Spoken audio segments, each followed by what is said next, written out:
Hi friends, mothers and daughters വേൾഡിലേക്ക് ഏവർക്കും സ്വാഗതം.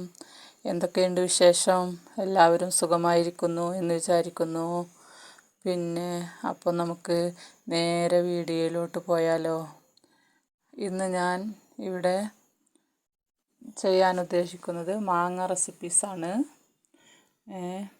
അപ്പോൾ മാങ്ങ റെസിപ്പീസിൽ മാങ്ങ അച്ചാർ, മാങ്ങ ചമ്മന്തി, മാങ്ങ ഉപ്പിലിട്ടത് എല്ലാം ചെയ്യുന്നുണ്ട്. അപ്പോൾ ലാസ്റ്റ് വരെ സ്കിപ്പ് ചെയ്യാതെ വീഡിയോ എല്ലാവരും കാണുക. അപ്പോൾ നമുക്ക് അതിന് വേണ്ടി കുറച്ച് മാങ്ങ പറിച്ചിട്ട് വരാം കേട്ടോ.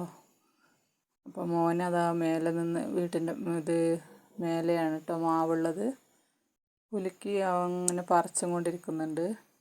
ഞാൻ താഴെയുള്ളത്. അപ്പോൾ നമുക്ക് എല്ലാം പറിച്ച് പെറുക്കി എടുത്തിട്ട് വരാം കേട്ടോ. പിന്നെ നല്ല ടേസ്റ്റാട്ടോ ഈ ഉപ്പിലിട്ടത്, ഒരുപാട് നാൾ കേടുകൂടാതെ ഇരിക്കും. പിന്നെ നമുക്ക് ആവശ്യത്തിന് അനുസരിച്ചെടുത്ത് അച്ചാറിടുകയോ ഉപ്പിലിടുകയോ എന്ത് വേണമെങ്കിലും ചെയ്യാം, ചമ്മന്തി അരക്കുകയോ. അപ്പോൾ അതിന് വേണ്ടിയിട്ട് മാങ്ങ നല്ല കഴുകി എടുക്കാം. കഴുകിയിട്ട് കട്ട് ചെയ്തിട്ട് വരാം കേട്ടോ.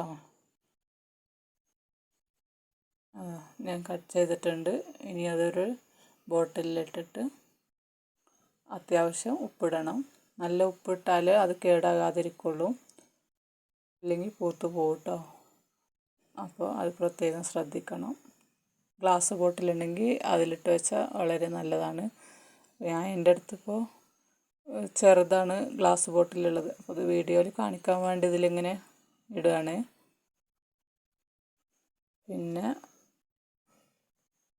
അങ്ങനെ എല്ലാം നല്ല ഉപ്പിട്ടിട്ട് ബോട്ടിൽ മൂടി വെക്കാം കേട്ടോ. നല്ല ടൈറ്റായിട്ട് മൂടി വെക്കണം.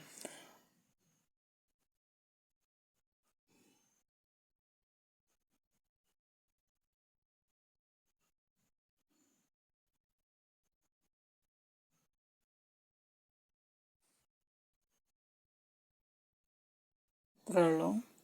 ഇനി നമുക്ക് അടുത്തത് ഒരു മാങ്ങ എടുക്കാം, ചമ്മന്തി എടുക്കാം. അതിന് ആ മാങ്ങ നല്ല ചെത്തി തൊലി കളയാം കേട്ടോ. അപ്പോൾ അതിന് വേണ്ടി ഞാനിവിടെ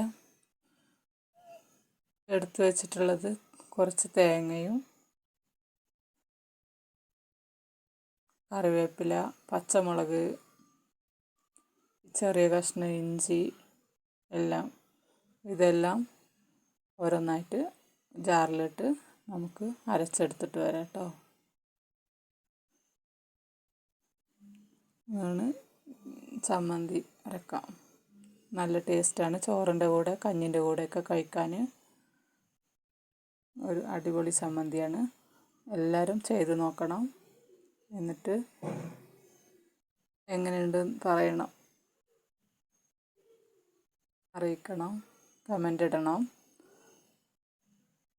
പിന്നെ ഇതാ ഇന്നലെ ഇട്ട് വെച്ചതാട്ടോ ഞാൻ, അതെടുത്തിട്ടുണ്ട്. നമുക്കിത് വെച്ചിട്ട് അച്ചാറിടാം. അതിന് വേണ്ടി ഒരു പാൻ അടുപ്പിൽ വെച്ചിട്ടുണ്ട്. ആവശ്യത്തിനുള്ള എണ്ണ വയ്ക്കുക. ഏത് എണ്ണ വേണമെങ്കിലും എടുക്കട്ടോ. കാരണം നമ്മൾ ഒരുപാട് ഇട്ട് വെക്കുന്നില്ല, നമ്മൾ ആവശ്യത്തിന് ഡെയിലി യൂസിനാണ്. അപ്പോൾ കുറച്ച് നമ്മുടെ ആവശ്യത്തിന് ഏത് എണ്ണ വെച്ചാലും അതൊന്നും ആകില്ല. അതിൽ ഉലുവയും അര ടീസ്പൂൺ കുറച്ചിട്ടാൽ മതി. ഉലുവയും കടുവും പൊട്ടിക്കുക, കറിവേപ്പില ഇടുക, 1/2 ടീസ്പൂൺ മഞ്ഞൾപ്പൊടി ഇടുക, 3 ടീസ്പൂൺ മുളക് പൊടി ഇട്ട് കൊടുക്കുക. ഉലുവയും പൊടിയും കടുകും ഒന്നിച്ച് വറുത്ത് പൊടിച്ചതാട്ടോ, അത് 1 സ്പൂൺ ഇടുക. ഞാൻ അച്ചാർ പൊടി അങ്ങനെ യൂസ് ചെയ്യാറില്ല, ഇതിങ്ങനെ തന്നെയാണ് അച്ചാറിടുന്നത്. പിന്നെ മാങ്ങ അതിലിട്ട് കായം 1 കഷ്ണം വറുത്ത് പൊടിച്ചിടണം. അപ്പോൾ ഞാൻ ഇങ്ങനെ പെട്ടെന്ന് അർജൻറ്റിൽ ഇങ്ങനെ ഇട്ടിട്ടുണ്ട്. അതിൽ കലക്കി എടുക്കണം കേട്ടോ. കട്ട ഇട്ടിട്ടുണ്ടെങ്കിൽ ശ്രദ്ധിക്കണം. പിന്നെ ബാലൻസ് ചെയ്യാൻ 1 സ്പൂണ് പഞ്ചസാര ഇടുക. ഇത്രയേ ഉള്ളൂ. പിന്നെ ചൂടാറിയ ബോട്ടിലാക്കി വെക്കാം. പിന്നെ നമുക്ക് ഉപ്പ്, മാങ്ങ കുറച്ചെടുത്തിട്ട് അതിൽ 2 പച്ചമുളക് അരിഞ്ഞത് ചേർത്തിട്ട് അതിൻ്റെ വെള്ളം കുറച്ച് ഒഴിച്ച് കൊടുക്കുക. അച്ചാർ ഇഷ്ടമില്ലാത്തവർക്ക് ഇങ്ങനെ ഇത് നല്ല ടേസ്റ്റാട്ടോ ഇങ്ങനെ കഴിക്കാൻ. 2 പച്ചമുളക് എടുത്ത് അരിഞ്ഞത്, ലേശം തിളപ്പിച്ചാറിയ വെള്ളം ഒഴിച്ച് നല്ല മിക്സ് ചെയ്തിട്ട് നല്ല ടേസ്റ്റാണ്. പിന്നെ അച്ചാർ നിങ്ങൾ വേണമെങ്കിൽ അത് ചെറുതായിട്ട് തിളപ്പിക്കാട്ടോ, കുറച്ച് സോഫ്റ്റ് ആവണമെങ്കിൽ. പിന്നെ ഇത്രയേ ഉള്ളൂ ഇന്നത്തെ വീഡിയോ. നാളെ മറ്റൊരു വീഡിയോയുമായി വരുന്നവരെ എല്ലാവരും സുഖമായി സന്തോഷമായിരിക്കുക. ബായ്.